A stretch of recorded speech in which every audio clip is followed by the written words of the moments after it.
You probably know that it's ruled by a totalitarian dictator, that its people are oppressed and they don't have many basic human rights.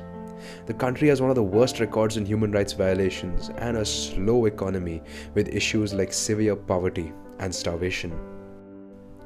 So you probably know most of this, but don't you ever wonder why it's this way? What made North Korea North Korea? There's a reason it's called the Hermit Kingdom. Let's go back a few years.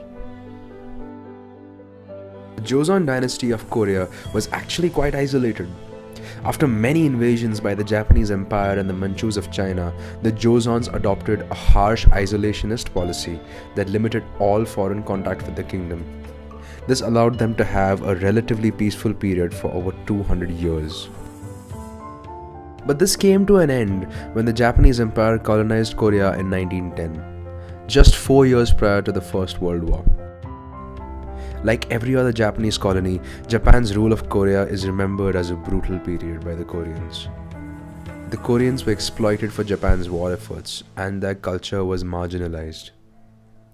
They remained a Japanese colony for 35 years, till the end of the Second World War in 1945.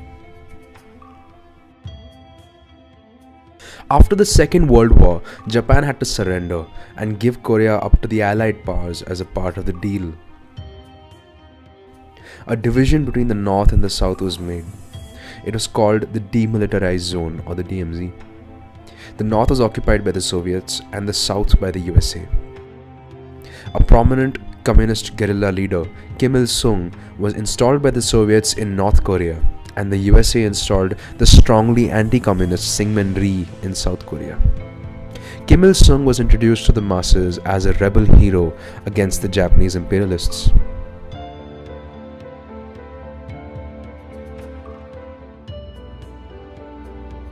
North Korea attempted to unify the country by launching an attack on the South. This started one of the most brutal wars in human history, the Korean War. The Soviet-backed North Korea and the USA-backed South Korea went head-to-head in a war that ended up with an estimated total of 1.2 million deaths. That's 1 in every 25 Koreans, or 4% of the population.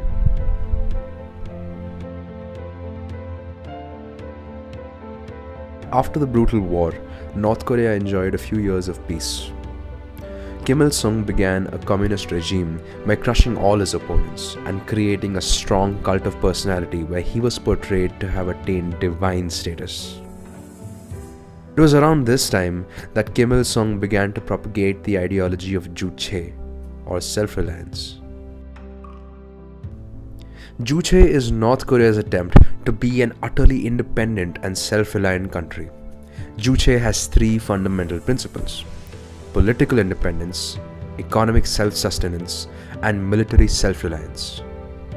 Just like the Joseon dynasty, North Korea wanted to be an isolated nation free from international interference. They wanted the country to develop through the strength, effort, and inventiveness of their own people without any external help. The country aspired to be able to defend themselves, teach themselves, and sustain themselves. The country enjoyed great economic progress for 2 decades from 1953 to the 1970s. When Che Guevara visited North Korea in 1960, he proclaimed it a model for Cuba to follow. In the report called The Korean Miracle, British economist Joan Robinson praised the economic growth of North Korea. By 1968, all homes had electricity, though the supply was unreliable. By 1972, all children from the age 5 to 16 were enrolled in school, and over 200 universities and specialized colleges had been established. By the 70s, North Korea's GDP per capita was estimated to be at par with the South's. By the early 80s, 60 to 70% of the population was urbanized. But all this was coming to an end.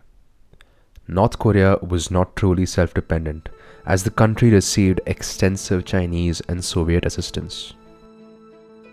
The oil crisis that shook the world in 1973 left the country with large debts. Combined with the high level of social welfare to its people, this put the country in economic turmoil. The country began to default on loan prepayments and stopped almost all repayments by 1985. The Juche ideology was slowly cracking as the country could no longer innovate domestically and just couldn't keep technological pace with the others. The collapse of the Soviet Union in 1989 just made matters worse, as North Korea lost a major supporter. The North Korean economy was in free fall.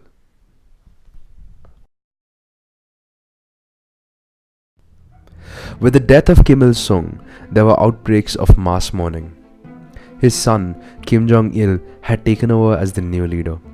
His style of leadership was close to that of his father's. He continued his father's cult of personality while building another one for himself.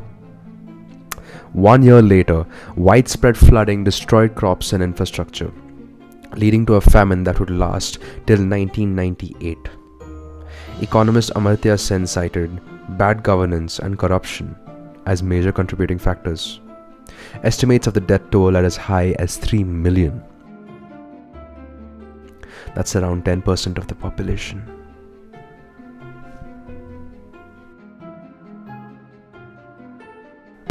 North Korea has battled economic backwardness ever since.